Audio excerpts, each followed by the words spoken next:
like mysterious lights out of the darkness of the unknown. At least so they seem to us, the UFOs, the flying saucers. As real as they may appear at the time, they are nevertheless intangible illusions between fantasy and reality. Most scientists, however, remain skeptical. They speak mostly of unexplained phenomena, of optical illusions, or refer to the secret research carried out during the period of the Third Reich. A documentary of mystical stories. What's more, these phenomena are even mentioned in the German Armed Forces technical manuals. As a matter of fact, the world's first reported UFO sighting seemed to confirm this theory. On the 14th of December, 1944, Reuters reported in the New York Times, "A mysterious illuminated ball is the latest Nazi air warfare weapon. This means that towards the end of the Second World War, Germany was in possession of a secret weapon which displayed all the typical characteristics of a UFO." Our quest for German UFOs has been extremely difficult. We gathered together mysterious reports and stories, underground literature, photographs, sketches, and fragments of handwriting. And we tried to make contact with individuals who had been involved with the former secret societies Thule and Friel, as well as the Black Sun organization. One person we encountered would only say, "Those who know do not speak. Those who speak do not know." The first part of our puzzle took us to pre-First World War Vienna, where all sorts of esoteric, occult, and Sumerian ideas and material were circulating.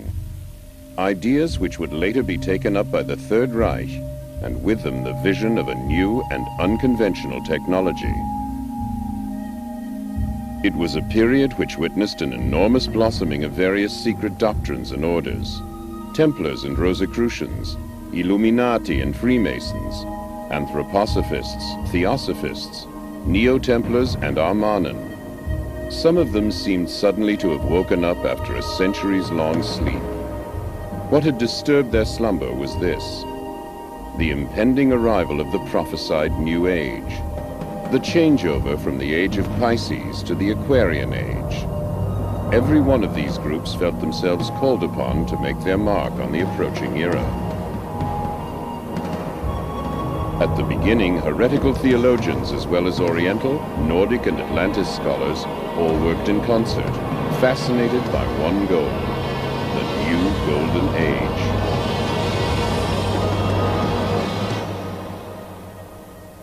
Transcending good and evil. From the beginning of time, this concept has triggered a conflict in the spiritual world, between light and darkness, between white and black magic, between occultism and wisdom. Our Earth and its spiritual dimensions, which are the thoughts of humanity, are the mirror of these conflicts. Each time every human being makes a decision, he is faced anew with the choice between two paths: the white road of unselfish love, or the black road of selfishness, which ineluctably leads to doctrine. Every individual who comes into contact with higher learning considers himself basically good. And yet, the two principles are still within him, obligating him to examine which thoughts and deeds he will use to serve which power. At the end of time, the twilight of the gods, he will realize that heaven and hell are our own thoughts and actions, good and evil our own invention. Then he can draw on this experience to make the journey home to completeness. The powers of darkness and light serve only one Lord, the creator of all things. They have the one goal of availing ourselves of the life experience to create a race of superior beings.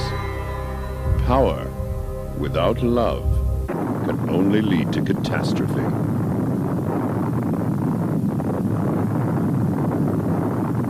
Back then, a young man came into contact with all these secret teachings in Vienna: Adolf Hitler. He read all the books and other literature he could find on these subjects. Hitler soon evolved a vision whereby he realized the world would have to be reforged to pave the way for a new age. The way was now marked out for the steps he would take.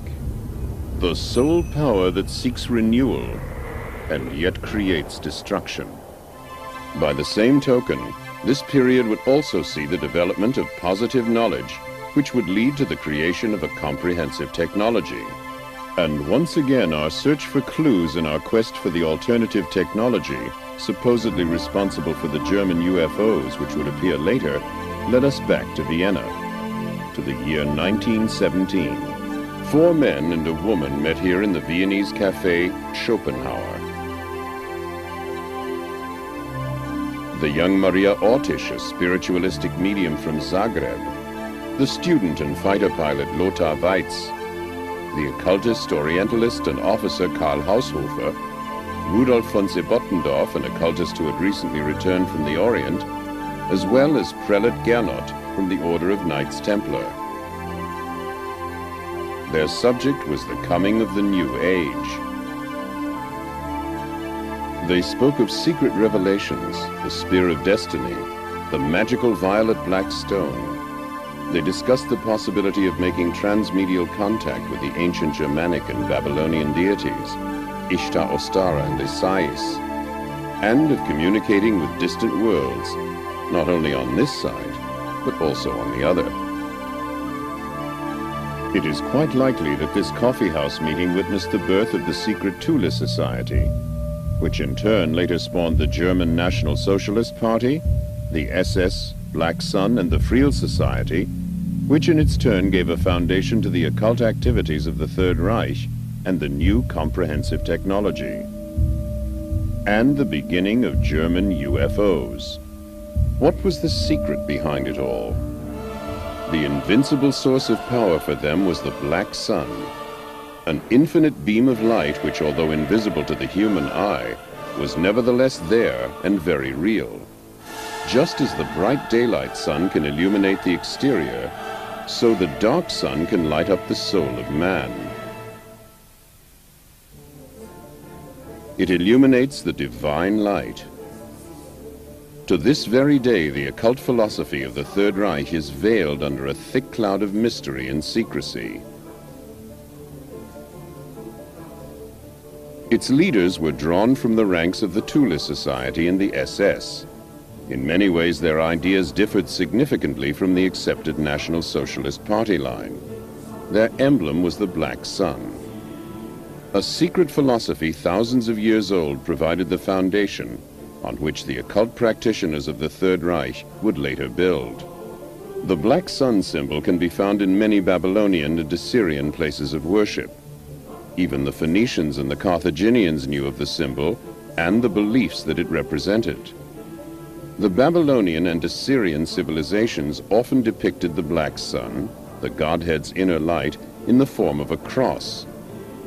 Assyrian kings wore an insignia which in no way differed from the one more commonly known as the German Knight's Cross. This means the origin of this cross is many thousands of years older than Christianity. We have no way of knowing just what exactly was going on in the minds of the occultists of the Third Reich, and to what mysterious ends their ideas would lead them. Perhaps they believed in the ancient prophecy of the New Babylon, which would rise again in some unspecified centrally located country when the third Sargon would return. The secret knowledge and the prophecies which the Knights Templar had brought back with them from the Orient had been slumbering for centuries, waiting for the time of fulfillment to approach.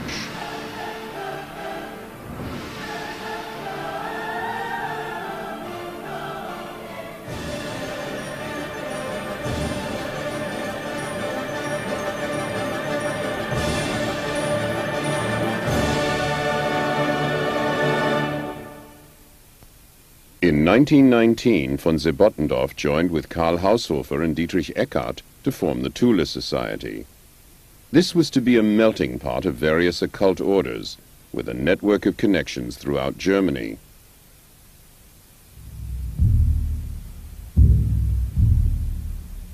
The center was to be in Munich.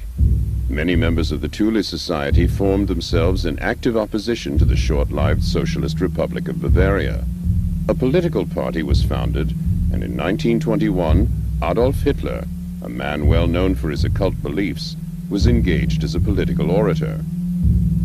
Inspired by members of the Thule Society, Hitler's plan for a 1,000-year Reich was born. The increasing political ambitions of the Thule Society resulted in a number of smaller groups going their own way. One of these groups was the Vril Society.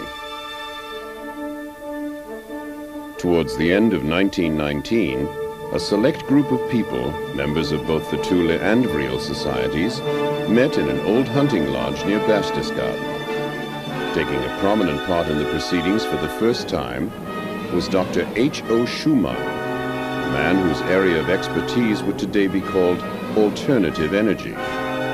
Nevertheless, the leading figure was the medium Maria Ortisch.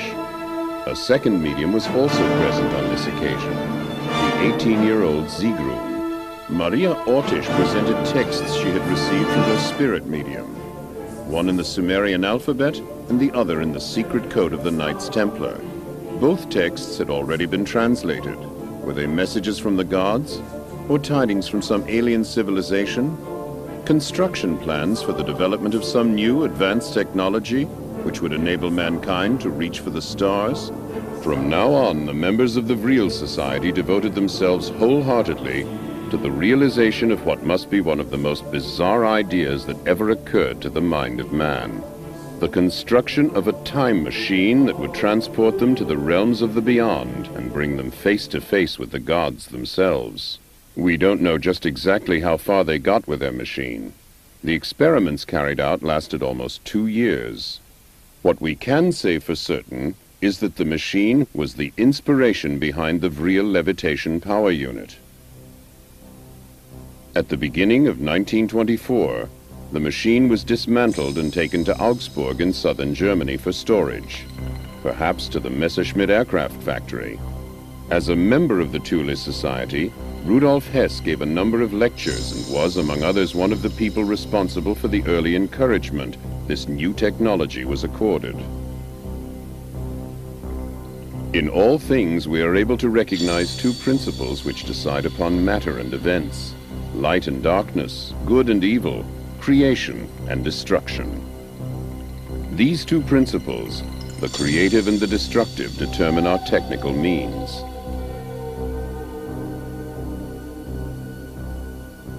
Another advocate of this new technology was Victor Schauberger. Your propulsion theory is a mistake. This statement was made by inventor Victor Schauberger, who is believed to be associated with these esoteric societies. It addresses one of the essential points of the issue. Nowadays, we would call this the search for an alternative form of energy. Back then, however, there was much more at stake, namely the quest for another science, a radically different technology. To put it simply, we could say implosion instead of explosion. The positive elements among the esoteric scholars of the Third Reich were aware that all divine creations have always been creative, never destructive. A technology which results in explosions and is based on the principle of destruction cannot therefore really be in keeping with divine intentions. All internal combustion engines, for example whether piston engines or rocket propulsion systems, work on the principle of an explosion, in other words with destructive capabilities. Their ultimate effect is sure to be destructive.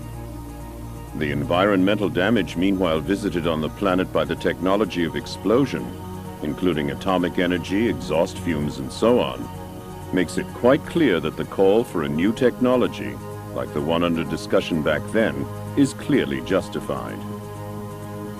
Victor Schauberger's experimental flying prototypes worked on the principle of levitation. Esoteric knowledge played an ever-increasing role in the search for new sources of energy and motive power. Such research as there was particularly important in the development of electrogravitational and tachometric propulsion. This seemed to be at the very core of the alternative technology. the energy source of the future, cheap, clean, and independent of raw materials. Two special departments, U-13 and SSE-4, were set up to concentrate exclusively on the realization of this new technology. Die Intuition Johannes Keplers führte ihn zu dem Geheimwissen der Pythagoreer. Johannes Kepler introduced him to the secrets of Pythagoras. Victor Schauberger's vibratory theories tied in with the traditional teachings of Pythagoras and Johannes Kepler. The monochord, an acoustic measuring instrument used by Pythagoras, demonstrates to us how the universe was created using sounds, which we obtain through a division of the sides. The entire universe was created using this principle of harmonic resonance. Nach dem Prinzip der Obertonreihe ist der ganze Kosmos aufgebaut. Ganzzahlige Verhältnisse, Proportionen bestimmen den Aufbau der Materie. Auch im Weltall und in den Atomen. Das chemische Periodensystem der Elemente, die Mendelschen Vererbungsgesetze, die Blattstellungsgesetze, bei den Pflanzen auch der Aufbau der Kristalle und so weiter. Überall, wo wir mathematische Strukturen, Proportionen haben, kommen wir auf das Grundprinzip des Monochords, die Obertonreihe. Victor Schauberger benutzte die Mathematik des Monochords, um seine integrale Technik und seine Lehre von den inneren Welten, von den Schwingungen der inneren Welten zu entwickeln und auszubauen. Übrigens, seine Mathematik ist nicht euklidisch. Die Geheimlehre der Pythagoreer wurde von den Templerorden übernommen, aufbewahrt und überliefert. Und Victor Schauberger hat sich dieses Wissen zunutze gemacht, um seine integrale Technik zu entwickeln und ist so zur Implosion gekommen. Anhand des Energieplans der Natur sehen Sie hier das Alpha und Omega, den Grundton bis zu den Obertönen bis hinauf zum letzten Ton, so wie das ganze Universum aufgebaut ist. Alpha Symbolically, Alpha and Omega represent spirit and matter. Und Materie. Therefore, what we have here is something whole. This knowledge therefore makes an all-embracing science possible. Implosion is the utilization of the potential of the inner universe within the outer universe. Ist die Nutzbarmachung des Due to the forces of energy and evolutionary science, we've been able to make great strides in the field of antimatter, and with it do away with the effects of gravity. Gelangen wir in den Bereich der Antimaterie und damit zur Aufhebung der Schwerkraft. Im Juni 1934 wurde mein Vater von Reichskanzler Adolf Hitler In June 1934, my father was invited by the Reichschancellor Adolf Hitler to discuss his work. Hitler wanted to know about his discoveries and talk about the various possibilities and what his great plan was. And he said, yes, I'm looking for a new technology which must once again harmonize with the natural order of things. And that is my real program.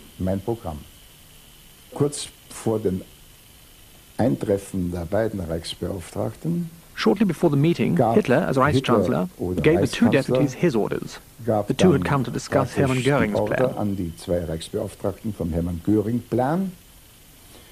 Herr Victor Schauberger, Sie werden das and mit he den said, beiden Herren Herr Victor Schauberger, you will speak with the two Reichsdeputies, and tomorrow, or by the latest the day after tomorrow, a second meeting will take place.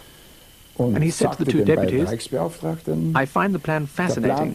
Yes, we Germans will bring about a whole new science. Wir Deutschen werden eine Biotechnik in Szene bringen.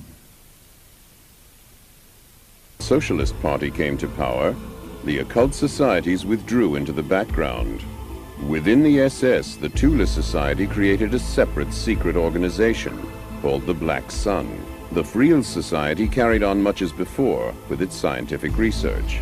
According to reports, the Friel Society had by the middle of 1934 created its first experimental circular aircraft to be propelled with the anti-gravitational effect, the RFC-1. The men responsible for the design and construction were Dr. Schumann and an engineer from Bochum. Since 1929, the young Gertie Vogt had been responsible for running the Friel Society, and she made herself known to private investors who were prepared to invest in projects that carried an element of risk. In the meantime, the members had become convinced that the mediumistic messages originated not from gods from the other side, but in fact from a highly developed alien civilization within the Aldebaran solar system. The main star in the constellation of Taurus is Aldebaran. Could it be that the Sumerians, whose language remains a mystery to this day, were Aldebaranians? If they did perhaps once land in Mesopotamia, it is interesting that the inscriptions on the royal tablets tell us when the royal power came down to us from the heavens. The Friel and Thule societies were not alone in their vision of space travel in the Germany of those days.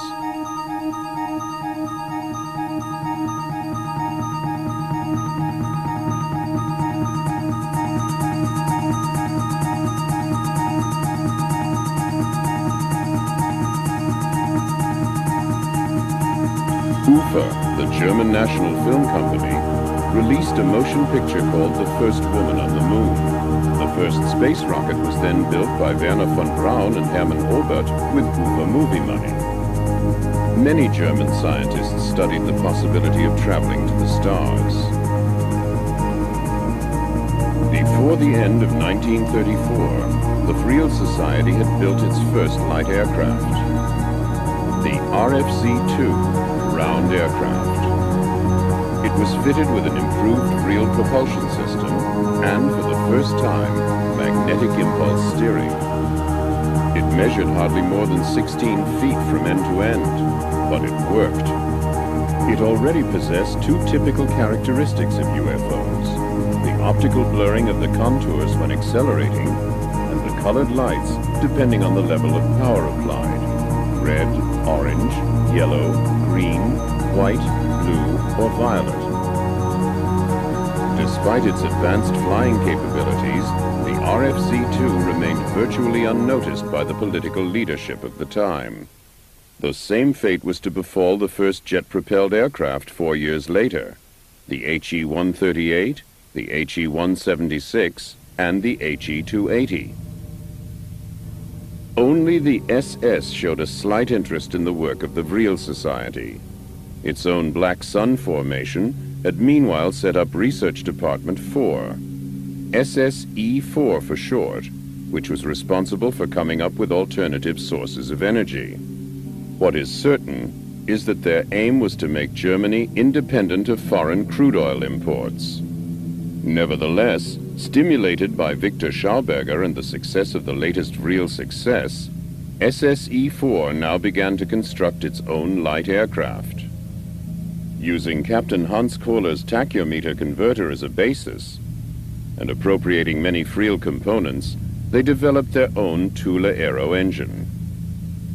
Towards the end of 1938, they had constructed a small propeller-driven light aircraft, the RFC-4, with the express purpose of observing how disc-shaped objects behave in flight.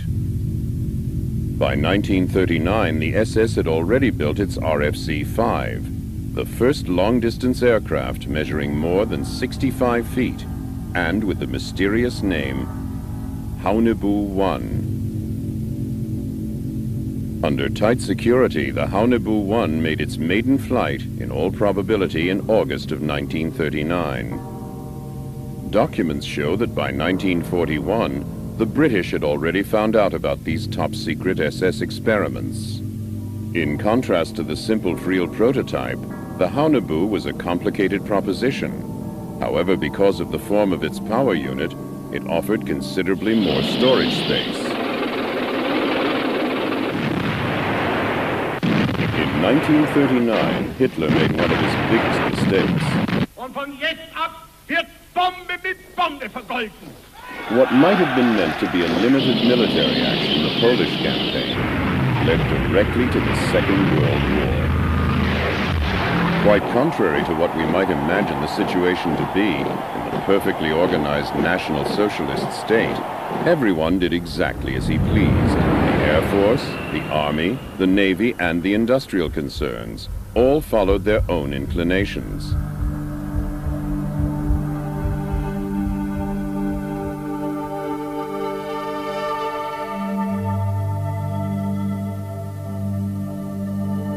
competition for armaments contracts became intense. As a result, alternative methods of propulsion found themselves in direct competition with their more conventional counterparts. A sort of compromise was achieved with experimental flying saucers like the RFC-7. Wir haben Transporte gemacht, auch vom Kampfgeschwader 26. Und zwar haben wir Torpedo geholt von Kiel, Holtenau. The 26th Fighter Squadron had been ordered to fly from Kiel to Norway in order to resupply the 30 Fighter Squadron, the Bambach Command.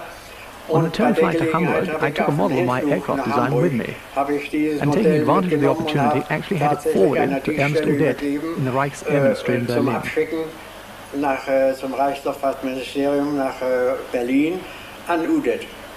Udet hat dieses Modell weitergegeben an Udet passed this model on to the research establishment in Peenemünde, where tests were later carried out.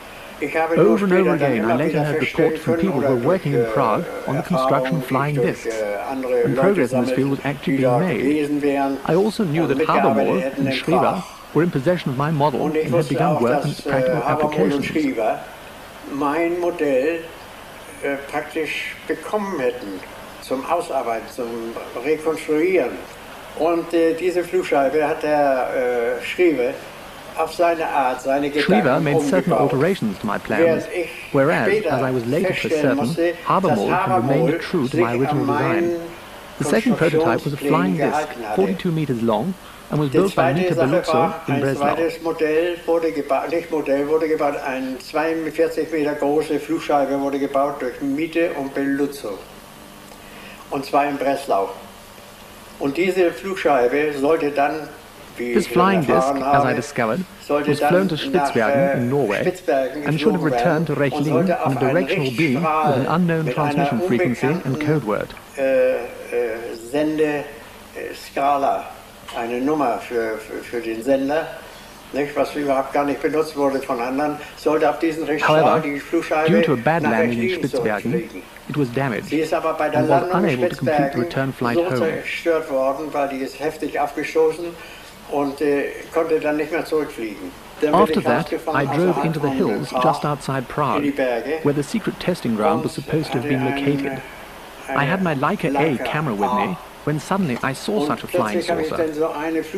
I was wounded at the time, so I know that it was November, December, although the test flight was not due to take place until the following February. Someone had made an unscheduled test flight, and this is what I saw coming towards me. It had no wings, absolutely none. I took a photo and wound on the film, but it was already directly over me. Then I took a second photo, and I could see that it was a flying gyroscope, a flying saucer. Eine Flugscheibe. Apart from the conventionally powered flying saucers to be seen at this time, there were indeed other UFOs cruising the skies. A small Vril RFC-2 had been in service as a reconnaissance aircraft since the end of 1940. This rare photograph shows an RFC-2 in the skies over the southern Atlantic, on the way to a rendezvous with the auxiliary cruiser Atlantis in the waters of the Antarctic. Individual sightings of the first RFC-6 Haunebu-2 were also reported. In July 1941, work began on this Schriever-Habermohl flying gyroscope, a jet-propelled vertical takeoff light aircraft. By the end of 1942, the first practical tests could begin. However, there were serious design faults in the first prototype.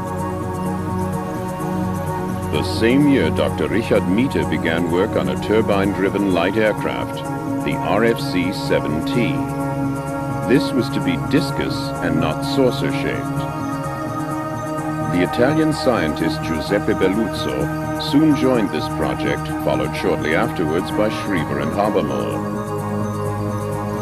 They worked together to produce a functional, reliable light aircraft.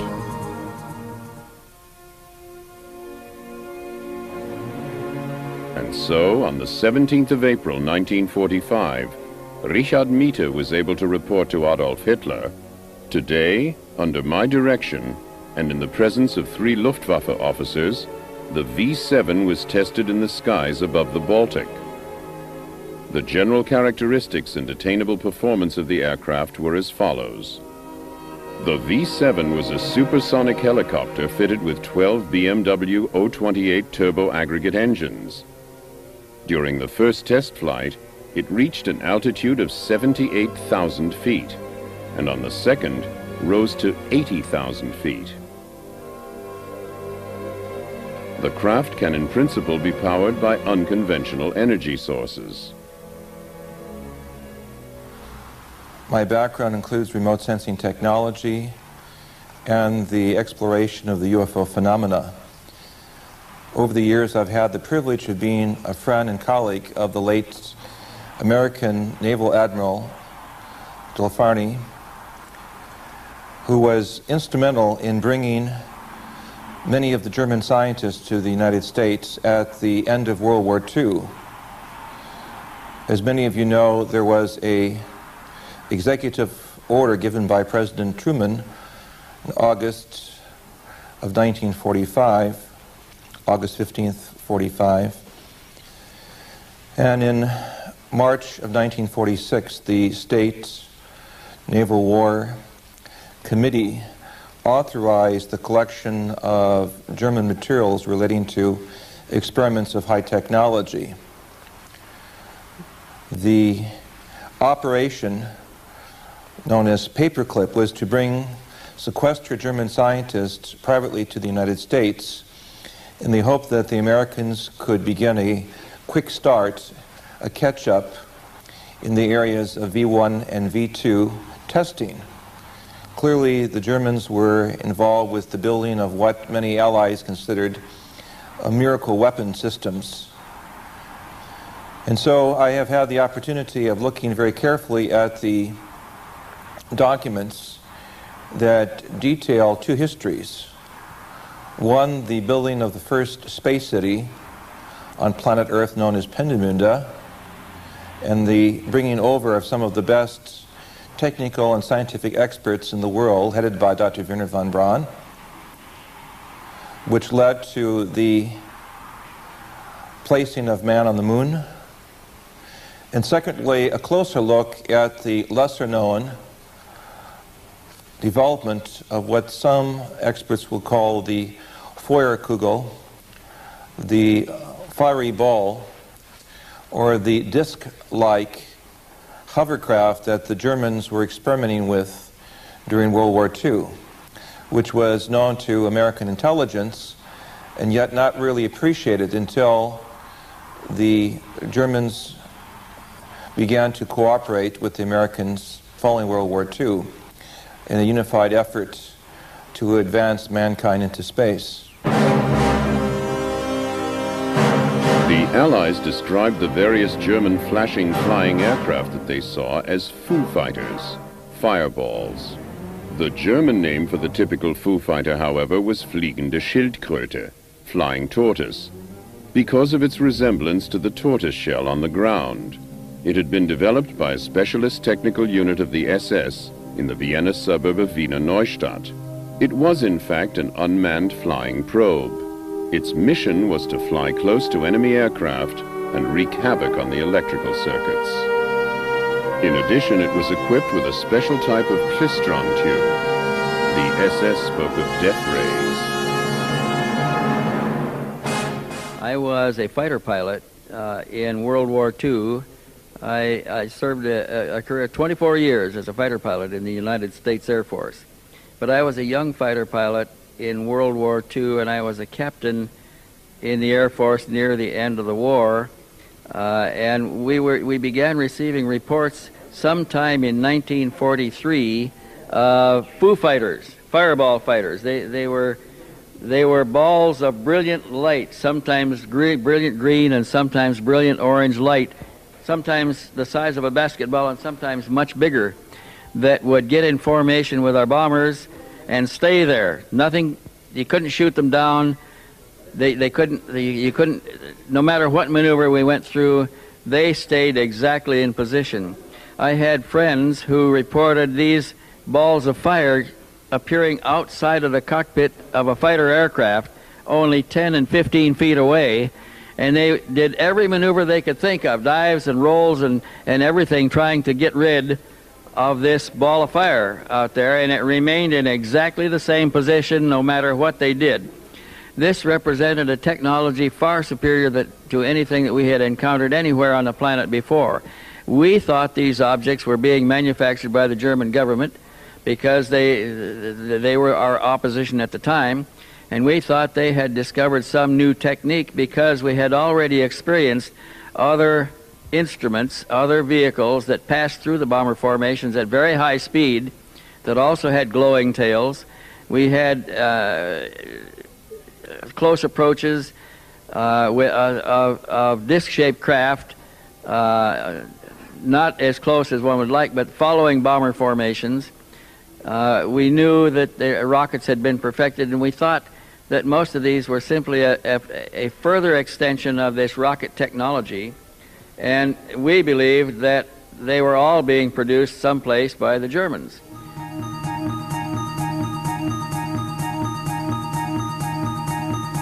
Now let's return to those people who right from the start were responsible for this.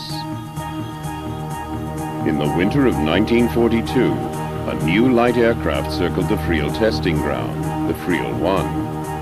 A single-seater with an overall length of 36 feet. In other words, the dimensions of a fighter aircraft, which was what the Friel was intended to be. This also holds true for the armaments. 3 30mm caliber Mk108s and 2 MG17s. While the Friel 1 was being developed and constructed, significant strides must have been made in the attempts to make transmedial contact. There were definite plans already at hand for the construction of a much larger aircraft, the Friel 7. In comparison to Friel technology, the Mita Beluzzo and Schreiber Habermold projects were really still quite conventional. The hybrid use of this technology, some investigators believe, led to the development of the commonly recognized spacecraft known as the Beluzzo, the Schreiber, the Methe systems. The first, the second, and the third prototypes of which we see here represent the most commonly seen and observed spacecraft worldwide since 1947. The documentation and personal experiences with many of the German fuel experts, however, suggest that as early as 1935, the Germans were aware that there was life and technology in the universe, and were at least indirectly aware of the possibilities of building their own saucer craft, which would make them basically the first to have opened the window to contact with other areas of higher evolutionary intelligence.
unbeknownst to those involved in Operation Paperclip, there were other scientists involved in the development of very advanced systems, from the larger honey buell systems that were developed in 1939, 42, and 45 that could carry literally scores of officers, to the Friel system, which was a very small vehicle, to a very large interplanetary electromagnetic spacecraft that was at least on the drawing boards, that had cabins for sleeping.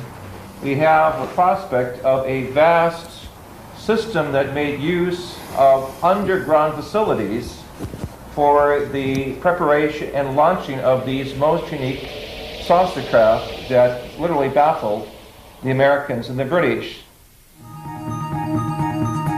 The SS, however, had a more audacious plan.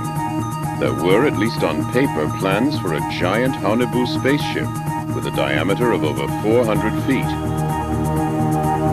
And if the reports are correct, there was even a 230-foot-long Haunebu 3. Just before the end of the Second World War, Department SSE-4 planned to build its own gigantic UFO space station. It was to have been assembled in the old Zeppelin hangars. Its name, the Andromeda Machine. Weights of more than 100 metric tons wouldn't have posed any difficulty to the real gravitational engine. Where did the inspiration come? If we look back at the history of the ancient Near East, keeping in mind that the German philosophers were some of the best Orientalists, the work of Friedrich Delitzsch, who was one of the foremost Assyriologists. In his book, Bibel und Babel, the study of Babylon and the Bible, we acknowledge a reference to flying spacecraft. We have the same concepts in the Sanskrit traditions of the Vimana. The Germans were clearly well aware throughout the history of some 12 to 6,000 to 3,000 years, depending upon Oriental and Near Eastern history, that these craft did exist, and thus began in the 30s a very intensive effort to try to look at these exotic systems that could cross, as it were, the space barrier and open the window to contact with other worlds. It's this very unique scenario, the contact with other worlds, that is the most important part of the history of the Third Reich. For how does this type of experiment arrive on the scene? That is to say, the genetic experiments. How does this type of experiment arrive on the scene? That is to say, the ability to come up so quickly with such a vast category of different space systems of flight and navigation. How does this system of a global science, that is to say, that gives German experts the ability to make expeditions to Kashmir and to the South Pole, suddenly appear on the scene? Obviously, there are higher connections. Many expeditions were mounted before and even during the war. Not just in the Near East, but also as far afield as South America, such as this one led by Edmund Kiss. And in the remotest regions of Asia, under the leadership of the famous Swedish explorer Sven Hedin. It was the search for traces of a higher knowledge.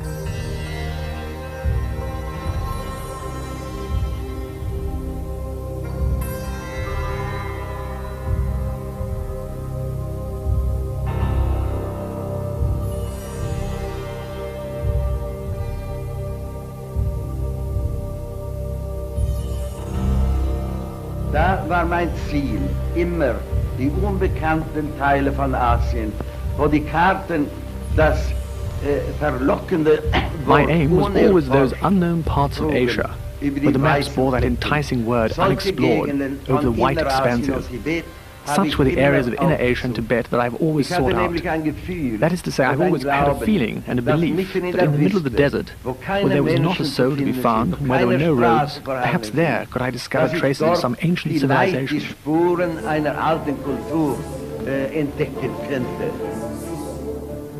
The Vril Society already had its own audacious plan. They got together around Christmas 1943 for a secret meeting in the German Baltic Sea resort of Kolberg. We don't know exactly what was discussed behind closed doors on that occasion. We do know, however, that one subject was right at the top of the agenda. Operation Aldebaran, on which the mediums Maria and Sigrun divulged new transmedial information. Fragmentary though these transmedial messages are, they nevertheless enable us to form an amazingly clear picture of their meanings. Even maps and landscapes of distant planets have been received by medial communication. The Aldebaran solar system is 68 light-years away from the planet Earth. The magical medial telepathic agencies of the Thule and Friel societies have this to report about it. The sun, Aldebaran, has 2 inhabited planets circling it. The 2 together go to make up the Sumerian Empire. On the 3rd and 4th of January 1944, a meeting is believed to have taken place between Hitler and Himmler. The subject of their discussion, the Friel project, the projection of a huge Friel spaceship through the dimensional channel. In other words, a tunnel that was independent of the speed of light to Aldebaran. If you look at human history, we see throughout the documents of Sumeria, of Ebla in Syria, even the Old Testament book of Ezekiel, chapter 1, speaks of the wheel within the wheel. So there is very clear evidence of higher and parallel evolution throughout human history. However, it is very clear that the major impact of UFO technology did not occur in 1947 at Roswell, but rather earlier, by some 10 to 12 years in the area of Germany. And on the basis of looking at documents and talking with former scientists who worked in Germany during the war, it is clear that many of the officers saw UFOs in the sky over Germany during World War II, and even in the region of Peenemünde, where the first experiments took place, there's clear evidence that there were advanced electronic eyes and ears that were watching very carefully the German scientific developments. Clearly and logically, Germany would be the most unique place for a contact that would be made by higher intelligence, since it was in the leadership of the scientific industry in the 20th century. Clearly, it was the place where some of the best scientific minds were assembled in the world.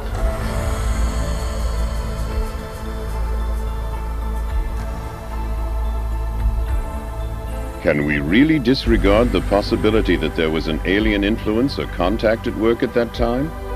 What could this structure, photographed on the Friel testing ground in the autumn of 1943, possibly be? A Friel 7 engine being tested? Possibly. But mightn't it also be a spaceship from Aldebaran?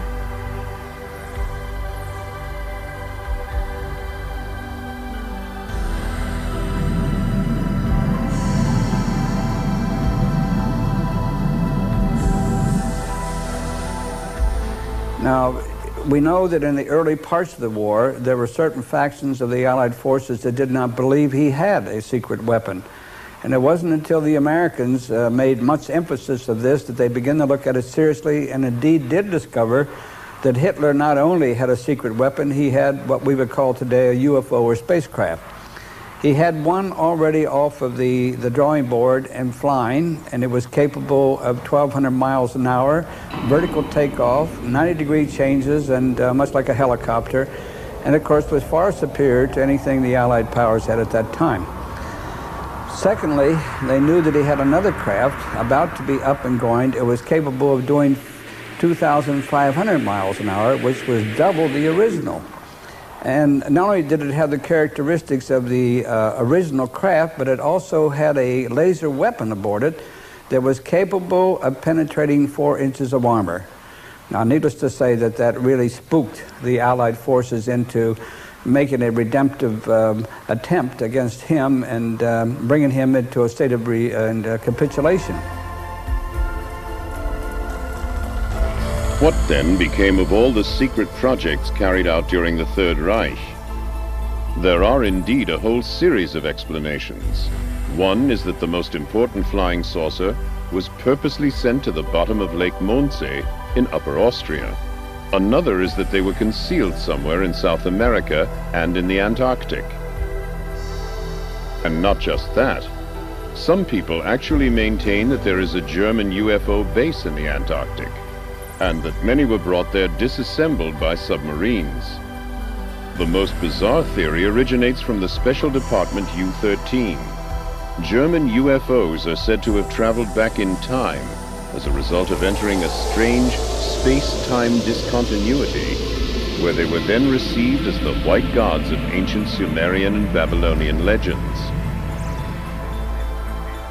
Amazing tales. There is, however, something concrete to go on. Why did the Allies under Admiral Byrd mount an invasion of the Antarctic?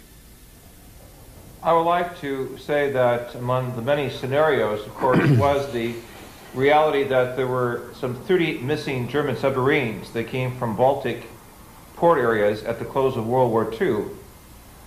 These submarine systems had the Walter snorkel system, which allowed them to stay under water for weeks at a time. And this advanced technology made the German U-boats some of the finest in the world at that time, as acknowledged by U.S. naval documents. It is conceivable that some of this advanced technology could have been put on the submarines, spirited out, and with the snorkel system could have made for Argentinian ports and even the facilities there in Queen Maudland or Neues Schwabenland. I say this as a strong possibility, having seen the film that was made in 1947 with Admiral Byrd and Admiral Wood. I had the opportunity to actually see portions of this film, and what struck me was the fact that there was a significant military contingent that went down to Antarctica with Admiral Byrd. Why was it necessary to bring some 4,000 soldiers, a battleship, an aircraft carrier, and a support team to go into an area if it was purely a geological/geophysical exploration? Clearly there were other unknown factors there, and it was up to the Americans to see if they could acquire this missing technology. That is one scenario. After a few days, however, and the loss of an undisclosed number of aircraft, the operation was abruptly terminated. What happened? What mysterious opponent could have repelled the Allied invasion so quickly and decisively? Could it have been the few remaining members of the German armed forces? Or perhaps even aliens from Aldebaran? Admiral Byrd later explained to the press that in the event of another war, the hard facts were that we would have to reckon with an attack from aircraft that could fly from pole to pole. Later reports indicated that Admiral Byrd was given 8 months and unlimited funding to go in and pull this thing successfully off. But we also know that within 8 weeks he was totally defeated. Now, the supposition at that point was that there was an advanced civilization and technology, most probably alien. There were with the Third Reich and the SS who was in Antarctica, and that those great and developed technologies were used to defeat Admiral Byrd. Throughout the world, in the ancient manuscripts of lost civilizations, we are confronted over and over again with tales of space-traveling gods who visited our planet to prepare mankind for a new age of knowledge and wisdom that would come about as a consequence of the next evolutionary step. The occult secret societies of the Third Reich knew of these traditions and sought ways to make contact with these space-traveling gods who had first arrived in Babylon all those centuries ago.